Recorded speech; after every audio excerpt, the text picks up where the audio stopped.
അവൻ പഴയ ഓർമ്മകളിലേക്ക് പോയി. രാത്രി അക്കുവിനെ കാണാൻ വരുവായിരുന്നു ദാസപ്പനും കിച്ചുവും. വാതിൽ തുറന്നു കിടക്കുന്നത് കണ്ട് അവർ പരസ്പരം നോക്കി. ഡാക്കു, പതിവായി വരാന്തയിൽ നമ്മളെ കാത്തിരുന്നതാണോ? ഇന്ന് അവനെ കാണുന്നില്ലല്ലോ. ഇനി എന്തെങ്കിലും പ്രശ്നമുണ്ടായോ മുത്തശ്ശിയുമായി?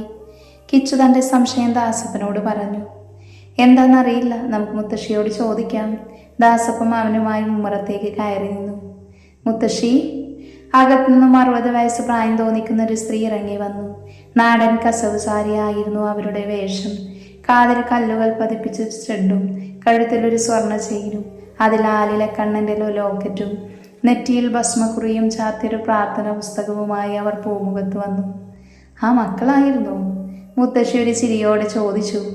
അല്ല, അക്കു എന്തേ മുത്തശ്ശി? ഇവിടെ കണ്ടില്ലല്ലോ ഇന്ന്. ദാസപ്പൻ സംശയത്തോടെ മുത്തശ്ശിയെ നോക്കി ചോദിച്ചു. അറിയില്ല കുട്ടിയെ, വൈകിട്ട് വന്നപ്പോൾ മുതലൊന്നും മിണ്ടാതെ മുകളിലെ മുറിയിൽ ഒരേ ഇരുപ്പ. എന്താണെന്ന് ചോദിച്ചിട്ടൊന്നും മിണ്ടിയില്ല. മഴ നനഞ്ഞു വന്നതിന് മുത്തശ്ശന്റെ ശകാരം കേട്ടായിരുന്നു. ഇനി അതാവും ചിലപ്പോ. അവന്റെ ഒരു കാര്യം ഞങ്ങൾ പോയി ശരിയാക്കിക്കോളായല്ല, മുത്തശ്ശി വിഷമിക്കേണ്ട. കിച്ചു ദാസുമായി മുകളിലേക്ക് പോയി. മുത്തശ്ശി ഒരു ചിരിയോട് അത് നോക്കി നിന്നു. മുല്ലശ്ശേരി തറവാട്ടിലെ മൂത്ത കാരണവരാണ് കൃഷ്ണനായർ. അയാളുടെ സഹധർമ്മിണിയാണ് കല്യാണി. അവർക്കൊരു മകൾ മാത്രമാണുള്ളത്, സൗമിനി, അക്കുവിൻ്റെ അമ്മ. കല്യാണശേഷം സൗമിനി തൃശ്ശൂരിലാണ് താമസം. ഇടയ്ക്കുള്ള വെക്കേഷൻ കാലങ്ങളിൽ മാത്രമാണ് അവർ ഇവിടെ വരാറുള്ളത്. കൃഷ്ണൻ നായരുടെ അനിയനാണ് ജയദേവൻ നായർ. അയാളുടെ ഭാര്യ വനജ. സുധയും സഹോദരനും എന്ന 2 മക്കളാണ് അവർക്ക്. ഗീതയും ശ്യാമുമാണ് ഭാര്യമാർ. അവരുടെ മക്കളാണ് രാഹുലും കിച്ചുവും. നീ ഇവിടെ നിൽക്കുവാണോ? ബാൽക്കണിയിൽ വിദൂരതയിലേക്ക് നോക്കി നിൽക്കുന്ന അക്കുവിനെ കിച്ചു വിളിച്ചു. കിച്ചുവിൻ്റെ വിളി കേട്ട് അവൻ തിരിഞ്ഞു നോക്കി ഒന്ന് പുഞ്ചിരിച്ചു. എന്തു പറ്റിയടാ അക്കു? ദാസപ്പൻ ടെൻഷനോടെ അവനടുത്തേക്ക് വന്ന് അവൻ്റെ തോളിൽ കൈ ചേർത്ത് വെച്ച് നിർത്തി ചോദിച്ചു. ഹേയ്, ഒന്നുമില്ലടാ, അവനൊരു ചിരിയോടെ പറഞ്ഞു. നീ അത് വിട്, വെറുതെ ഒന്നും നീ ഇങ്ങനെ നിൽക്കില്ല എന്ന് ഞങ്ങൾക്കറിയാം. കാര്യം പറ നീ. ദാസപ്പൻ അവനെ നോക്കി ചോദിച്ചു. ഞാൻ നിന്റെ ദേവിയെ കണ്ടു. ആ വിഗ്രഹം മനസ്സിൽ പ്രതിഷ്ഠിക്കുകയും ചെയ്തു. ഏതമ്പലത്തിലെ ദേവിയാടാ അത്? കിച്ചു സംശയത്തോടെ അക്കുവിനെ നോക്കി. ടാ പൊട്ട, അതെൻ്റെ ദേവിയാണ്. എൻ്റെ ജീവിതത്തിലേക്ക് ഞാൻ ക്ഷണിക്കാതെ തന്നെ വന്ന എൻ്റെ ദേവി. നീ ഇതെന്തൊക്കെയാ പറയുന്നത്? എല്ലാം ഒന്ന് തെളിച്ചു പറ നീ. ദാസ് അവനെ തനിക്ക് അഭിമുഖമായി നിർത്തി. ഒരു മിനിറ്റ്. അക്കു, നിന്റെ കവിളിൽ എന്താടാ ഒരു പാട് കാണുന്നേ? മുത്തശ്ശൻ തല്ലിയതാണോ? കിച്ചു ആദ്യോടെ അവൻ്റെ കവിളിൽ തലോടി. ഒന്ന് പോടാ, മുത്തശ്ശൻ എന്നെ തല്ലില്ലെന്ന് നിങ്ങൾക്കറിയില്ലേ. ഇതൊരു പൂജാരി തല്ലിയതാ. ഒരു കള്ളച്ചിരിയോട് അക്കു പറഞ്ഞു. പൂജാരിയോ? ദാസും കിച്ചുവും പരസ്പരം നോക്കി. ഞാനിന്നൊരു പെൺകുട്ടിയെ കണ്ടു. കണ്ട മാത്രയിൽ തന്നെ അവൾ എൻ്റെ ഹൃദയം കവർന്നെടുത്തു. അവളെ ആസ്വദിച്ച് നോക്കി നിന്നതിന് അവളുടെ ആങ്ങളെ തന്ന സമ്മാനമാ. എങ്ങനെയുണ്ട്?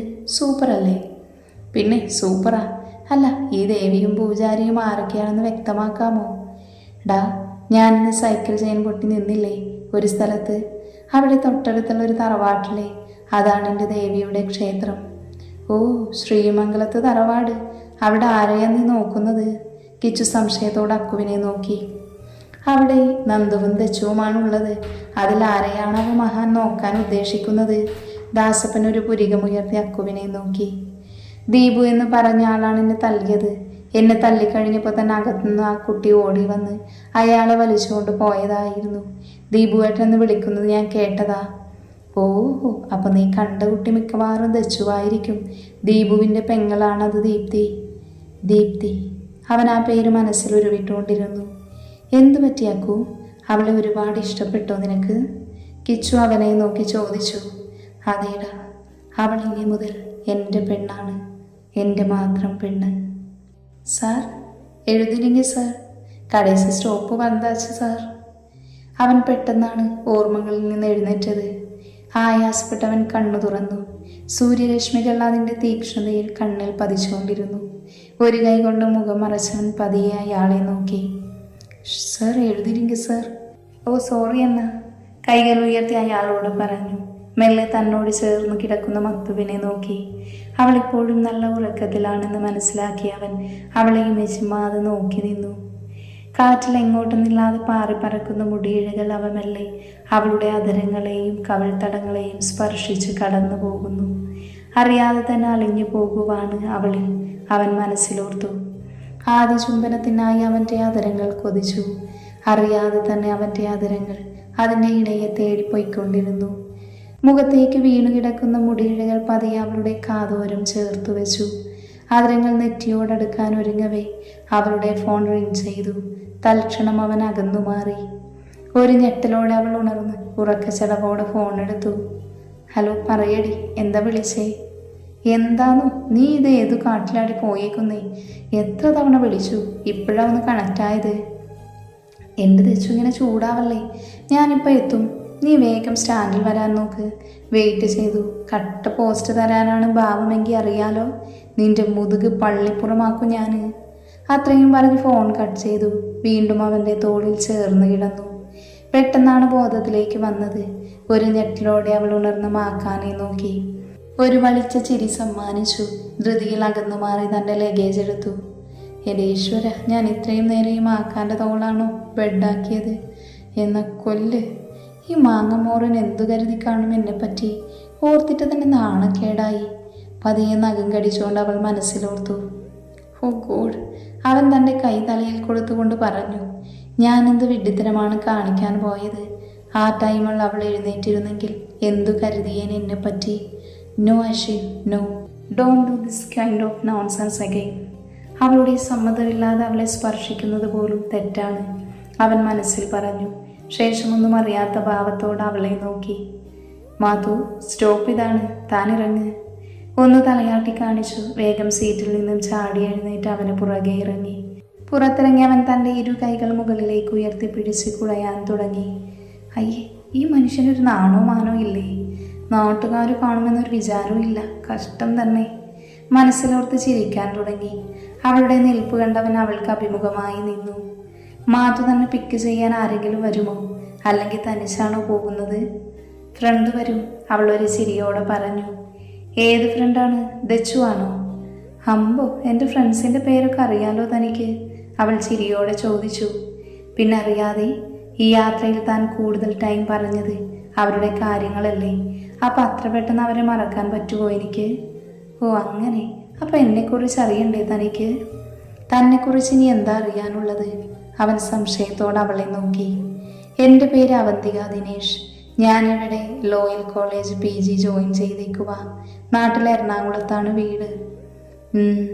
ഒരു ചിരിയോട് അവനെല്ലാം കേട്ടു നിന്നു. അപ്പം ശരിയടോ, ഞാനങ്ങ് പോകുക. അയ്യോ, പെട്ടെന്ന് അങ്ങനെ പോകല്ലേ. ഇനി എന്തിനാ നിന്നിട്ട്? ഒരു സംശയഭാവത്തോടെ അവളെ നോക്കി. അല്ല, തൻ്റെ ഷൂസ് വേണ്ടേ തനിക്ക്? അവൾ തൻ്റെ കാലിലേക്ക് ചൂണ്ടിക്കാണിച്ച് ചോദിച്ചു. ഹേയ്, അതൊന്നും വേണ്ടടൂ, ഞാൻ വേറെ വാങ്ങിക്കോളാം. അത് താനേ എൻ്റെ ഓർമ്മയ്ക്ക് വെച്ചോ. ഒരു ചിരിയോടെ മാധു മുഖത്ത് വരുത്തി അവൾ നിന്നു.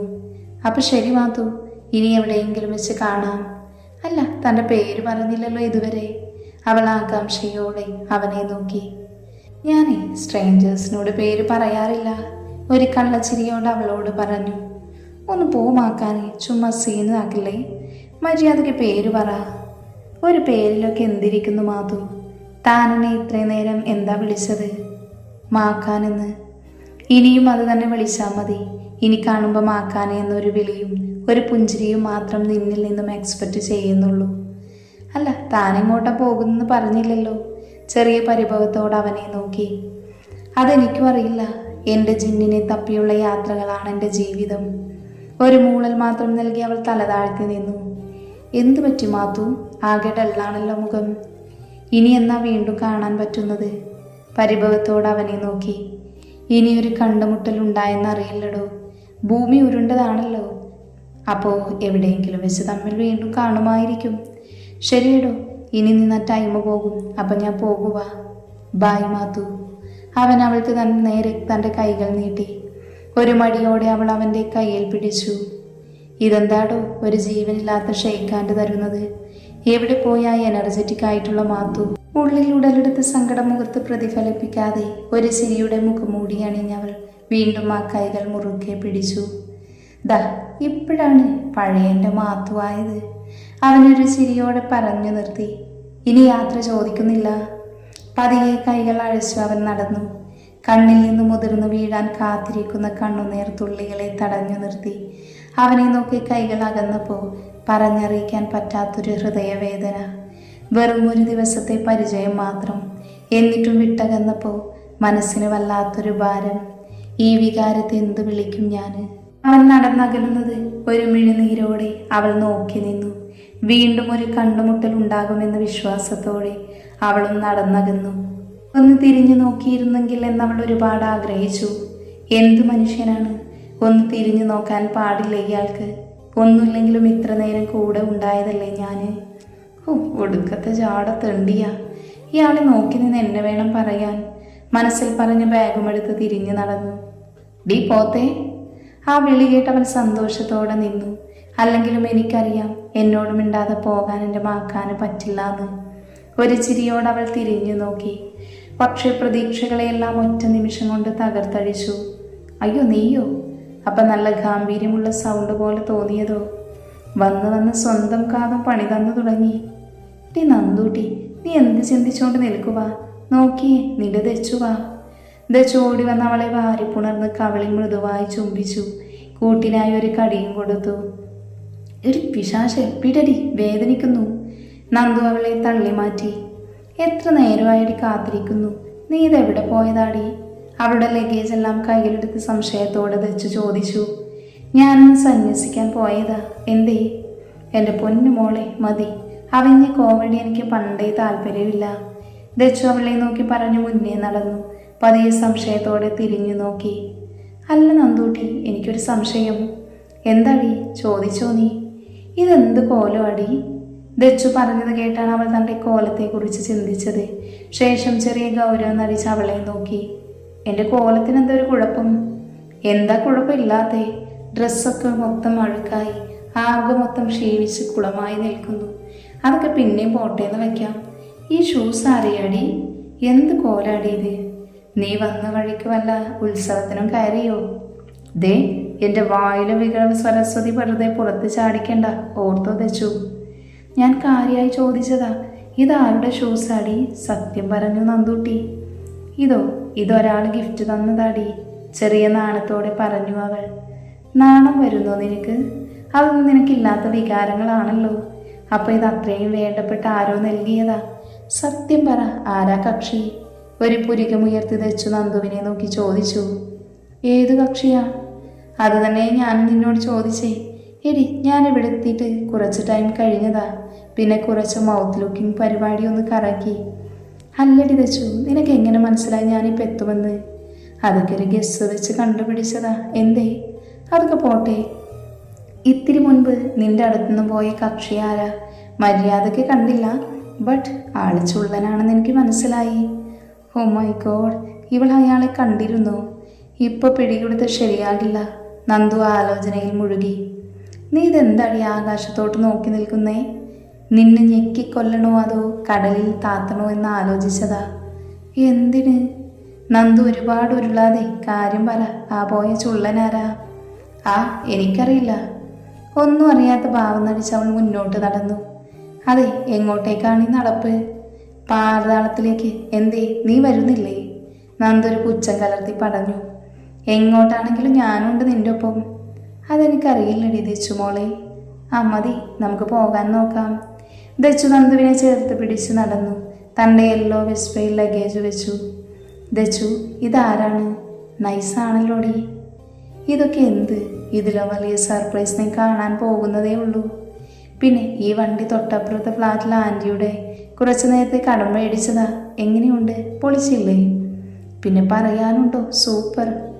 എങ്കിൽ മിഴിച്ചു നിൽക്കാതെ കയറാൻ നോക്കടി പൊട്ടിക്കാളി. വണ്ടിയിലിരിക്കുമ്പോഴും അവളുടെ മനസ്സിൽ മാക്കാൻ്റെ ചിന്തകൾ നിറഞ്ഞു. എൻ്റെ മനസ്സിലിപ്പോഴും ആ മാക്കാൻ്റെ ഓർമ്മകളാണല്ലോ ദൈവമേ. ഇവളോടിപ്പോൾ സത്യങ്ങളൊക്കെ പറയണോ? വേണ്ട. എന്തിനാ ചുമ സീനാക്കുന്നേ? അയാൾക്ക് അയാളുടെ വഴി, എനിക്ക് എൻ്റെ വഴി. അതാ നല്ലത്. നന്ദു, നീ എന്തോർത്തിരിക്കുവാടി? ഞാൻ എത്ര നേരമായി ഓരോന്ന് ചോദിക്കുന്നു.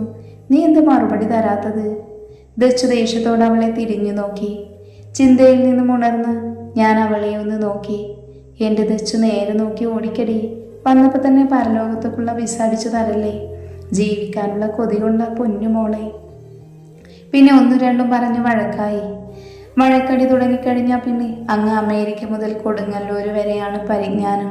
വഴക്ക് കൂടി ഫ്ലാറ്റ് എത്തിയത് പോലും അറിഞ്ഞില്ല. നേരെ ഇറങ്ങി ലഗേജ് എടുത്ത് ഞാൻ നടന്നു. ആ ദച്ചു പിശാച് പുറകെ തന്നെയുണ്ട്. നമ്മൾ പിന്നെ വഴിയറിയില്ലെങ്കിലും അതിൻ്റെ അഹങ്കാരം കാണിക്കാറില്ല. അതുകൊണ്ട് തന്നെ ഒന്ന് മൈൻഡാക്കാതെ അങ്ങ് നടന്നു. ഡി 4th ഫ്ലോറിലാണ്, നമുക്ക് ലിഫ്റ്റിൽ പോകാടി, ദച്ചു കൂകി വിളിച്ച് പറഞ്ഞു. ഞാനാരാ മോൾ? നട്ടപ്പാതിരയ്ക്ക് ചെന്നൈയിൽ ആരാന്നറിയാത്ത ഒരാളോടൊപ്പം നടന്ന് നമ്മളോട് ലിഫ്റ്റിൽ കയറി പോകാമെന്ന്. എൻ്റെ പട്ടി പോകും. സ്റ്റെയർ കയറി ഊപ്പാട് വന്നു. ആ തെണ്ടിയോട് വഴക്കായി. വല്ല ആവശ്യം ഉണ്ടായിരുന്നു എനിക്ക്? ശരിക്കും എനിക്ക് എന്തിൻ്റെ കേടായിരുന്നു? ഓരോന്ന് ആലോചിച്ച് കുട്ടി ഫ്ലാറ്റിലെത്തി. Flat number 143. മുന്നിലെ നമ്പർ നോക്കി ഞാൻ നിന്നു. ഇത് തന്നെ ഫ്ലാറ്റ്. അല്ല, ആ അലവലാതി എത്തിയില്ലല്ലോ. സംശയത്തോടെ ചുറ്റും നോക്കി. ഇളിച്ചു പിടിച്ച് മന്ദം മന്ദം വരുന്നുണ്ട് കക്ഷി. നീ ഇതെവിടെയായിരുന്നു ദച്ചു? ആൻറ്റിയുടെ വണ്ടിയുടെ കീ കൊടുക്കാൻ പോയതാടി. അതിന് ഇത്ര നേരം എന്തിനാ ദച്ചു? സത്യം പറ, എവിടെയായിരുന്നു? സത്യമാടി, കുറച്ച് സംസാരിച്ചു പോയി, അതാ ലേറ്റായത്. ദച്ചൊരു വളിച്ച ചിരി ചിരിച്ചു പറഞ്ഞു. എന്തോ? എങ്ങനെ? ഒന്നും കാണാതെ ഇത്രയും നേരം നീ അവിടെ നിൽക്കില്ല എൻ്റെ പൊന്നുമോളെ, സത്യം പറ. നീ ചോദിച്ച സ്ഥിതിക്ക് സത്യം പറയാം. ആൻറ്റിക്കൊരു മോനുണ്ട്. അയാൾ ഇന്നാ ലാൻഡ് ചെയ്തേ. അയാളെ കണ്ട് മിണ്ടിയും പറഞ്ഞു. ടൈം പോയത് അറിഞ്ഞില്ല. അങ്ങനെ സത്യങ്ങൾ മണിമണിയായി പറ. പറഞ്ഞതിനു ശേഷം നന്ദു തൻ്റെ വലത് കൈ ദച്ചുവിനെ നേരെ നീട്ടിപ്പിടിച്ചു. ദച്ചു തൻ്റെ കൈ അതിൽ ചേർത്ത് പിടിച്ചു. ഒന്ന് പുഞ്ചിരിച്ചു. നീ എന്ത് തേങ്ങയാടി കാണിക്കുന്നേ? ആ കേമുതാ. അതിനാ കൈ നാട്ടിയേ? അയ്യേ, അതിനാണോ? ഞാൻ കരുതി. ബാക്കി പറയാതെ നിർത്തി. നീ എന്തു കരുതിയെന്ന്? നന്ദു സംശയത്തോടെ അവളെ നോക്കി. ആ, അതൊക്കെ വിട്. കീ എന്തിനാ നിനക്ക്? കോളിംഗ് ബെല്ലടിക്ക്. പറഞ്ഞു കഴിഞ്ഞ് വെച്ചു കോളിംഗ് ബെല്ലടിച്ചു. നിനക്കെന്താടി വട്ടായോ? നമ്മൾ രണ്ടാളും മാത്രമുള്ള ഫ്ലാറ്റാണ്. നിന്റെ പ്രേതം വന്ന് ഡോറ് തുറക്കുമോ? തോക്കിൽ കയറി വെടിവെക്കാതെ. Let's wait and see dear. Door തുറന്നൊരു സുന്ദരിയായ പെൺകുട്ടി ഇറങ്ങി വന്നു. ഞാൻ വായും പൊളിച്ചു നോക്കി നിന്ന് പോയി. എന്താ ഒരു ഐശ്വര്യം! തനി നാട്ടുപുറത്തുകാരി. എന്താ നന്ദൂട്ടി എന്നെ ഇങ്ങനെ നോക്കുന്നേ? അല്ല, എൻ്റെ പേര് എന്നെങ്ങനെ അറിയാം? ആരാന്ന് മനസ്സിലായില്ല. അതൊക്കെ ഞാൻ പറയാം. ഇങ്ങനെ നിൽക്കാതെ അകത്തേക്ക് കയറാൻ നോക്ക്. അവൾ നന്ദുവിൻ്റെ കയ്യിലെ ബാഗ് ഊരി വാങ്ങി അകത്തേക്ക് നടന്നു. കുളിയെല്ലാം കഴിഞ്ഞ് ഫ്രഷായി ഫുഡ് കഴിക്കാനായി ഡൈനിങ് ടേബിൾ ചെന്നിരുന്നു. എനിക്കിഷ്ടപ്പെട്ടതെല്ലാം ഉണ്ടായിരുന്നു. കണ്ടപ്പോൾ തന്നെ കണ്ണു തള്ളിപ്പോയി. പെപ്പർ ചിക്കൻ, ചപ്പാത്തി, ദോശ, സാമ്പാർ, അങ്ങനെ എൻ്റെ ഫേവറേറ്റ് ഐറ്റംസ് എല്ലാം.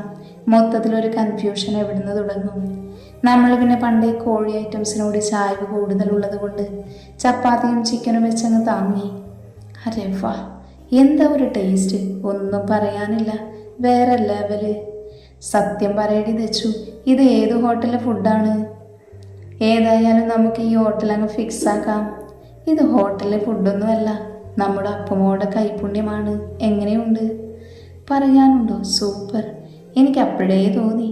ഏതായാലും നീ ഉണ്ടാക്കിയ എന്തായിരിക്കും അവസ്ഥ എന്ന് എനിക്കറിയാലോ ദച്ചു മോളെ. ഓ, ഒരുപാടങ്ങ് ഊതല്ലേ, ഞാനങ്ങ് പറന്നു പോകും. ഒരു ബിരിയാണി കഥ ഞാൻ വിളമ്പട്ടെ ഇവിടെ? ദച്ചു ചിരിയോട് ചോദിച്ചു. പൊന്നുമോളെ, വേണ്ട, ഞാൻ ചുമ്മാ പറഞ്ഞതാ. നിന്റെ കൈപുണ്യം പറയാനുണ്ടോ? അസാധ്യമല്ലേ. അതെന്താ ബിരിയാണി കഥ? അപ്പു സംശയത്തോട് ചോദിച്ചു. അതൊക്കെ ഒരു വലിയ കഥയാ, സമയം പോലെ പറഞ്ഞു തരാം ഞാൻ. നമ്മുടെ നന്ദൂട്ടി അബദ്ധത്തിൽ പോലും അടുക്കള ഭാഗത്തേക്ക് കടക്കാതെ നീ നോക്കണം. അതാണ് നമ്മുടെ ഭാവിക്ക് നല്ലത്. ദച്ചൊരു കള്ളച്ചിരിയോടെ നന്ദുവിനെ നോക്കി. നശിപ്പിച്ചു, പട്ടച്ചാരായം ഒഴിച്ച് കൊട്ടാരം മൊത്തം നശിപ്പിച്ചു. നല്ല ഇമേജ് ബിൽഡപ്പ് ചെയ്യാനും വിചാരിച്ചിരുന്നതാ. ഈ ദുഷ്ടയെല്ലാം തുലച്ചു. ഇനി എങ്ങനെ നോക്കും ആ കൊച്ചിൻ്റെ മുഖത്തേക്ക്? എന്തെങ്കിലും പറഞ്ഞ് ടോപ്പിക്ക് മാറ്റാം, അതാ നല്ലത്. അല്ല, അപ്പുവിനെ കുറിച്ചൊന്നും ചോദിക്കാൻ പറ്റിയില്ല. എന്തു ചെയ്യുന്നു താന്? നന്ദു ചിരിയോട് അപ്പുവിനെ നോക്കി. ഞാൻ നിങ്ങളുടെ കോളേജിൽ തന്നെയാ PG ചെയ്യാൻ പോകുന്നത്. സെയിം ക്ലാസ്സാ. ആണോ? അല്ല, വീട് എവിടെയാ അപ്പുവിൻ്റെ? വീട്ടിൽ ആരൊക്കെയുണ്ട്? വീട് പാലക്കാട്. പക്ഷെ അച്ഛൻ്റെയും അമ്മയുടെയും മരണശേഷം ഞാൻ തനിച്ചായി. അതുകൊണ്ട് എൻ്റെ അമ്മായിയോടൊപ്പമാണ് താമസിക്കുന്നത്. അവരാണ് എന്നെ നോക്കുന്നത്. ചെറിയ കണ്ണുനീരോട് അവൾ പറഞ്ഞു. ഒരു നിമിഷത്തേക്ക് എന്തു പറയണമെന്നറിയാതെ ഞാൻ നിന്നു. അല്ലെങ്കിലും എനിക്ക് ടൈമിമെന്ന് പറഞ്ഞ സാധനമില്ല.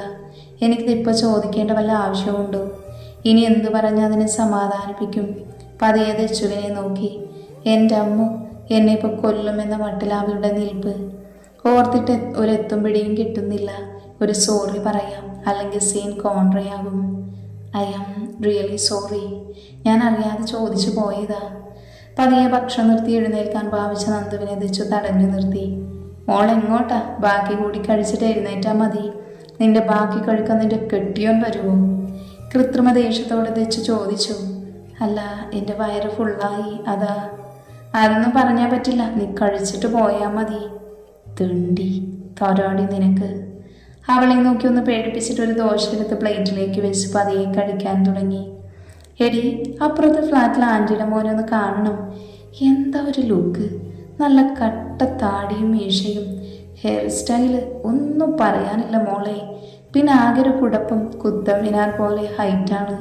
രംഗം തണുപ്പിക്കാൻ ദച്ചു പറഞ്ഞു നിർത്തി. അത് കേട്ട് നന്ദു ഒന്ന് ഞെട്ടി. ദൈവമേ, മാക്കാനെങ്ങാനും ആകുമോ അത്? അല്ല, അയാൾ തന്നെ ഇപ്പം എന്താ? പതിയെ കഴിപ്പ് നിർത്തി മതിയാക്കി എഴുന്നേറ്റു. ദച്ചു പുറകെ തന്നെ ഉണ്ട്. പതിയെ കൈക്കിട്ടൊരു നുള്ളു തന്നു. നിനക്കിപ്പോൾ തന്നെ അവളുടെ ഡീറ്റെയിൽസ് എന്തിനാ? വല്ല കല്യാണം ആലോചിക്കാനാണോടി? അല്ല, അറിയാതെ ചോദിച്ചു. ഇങ്ങനെയൊക്കെ ആവുമെന്ന് ഞാൻ കരുതിയില്ല, സോറി. മതി, എൻ്റെ മോള് കൈ കഴുകി ചെന്ന് ഉറങ്ങാൻ നോക്ക്. അപ്പുവിനെ കുറിച്ചുള്ള എല്ലാം ഞാൻ വഴിയെ പറയാം നിന്നോട്. അവൾക്കൊരു കിസ്സും കൊടുത്ത് ഞാൻ റൂമിലേക്ക് നടന്നു. അപ്പു എനിക്ക് പുതിയ ബെഡ്ഷീറ്റൊക്കെ വിരിച്ചു തന്നു. ഞാൻ അവളെ ചേർത്ത് പിടിച്ചു. അറിയാതെ ചോദിച്ചു പോയതാ.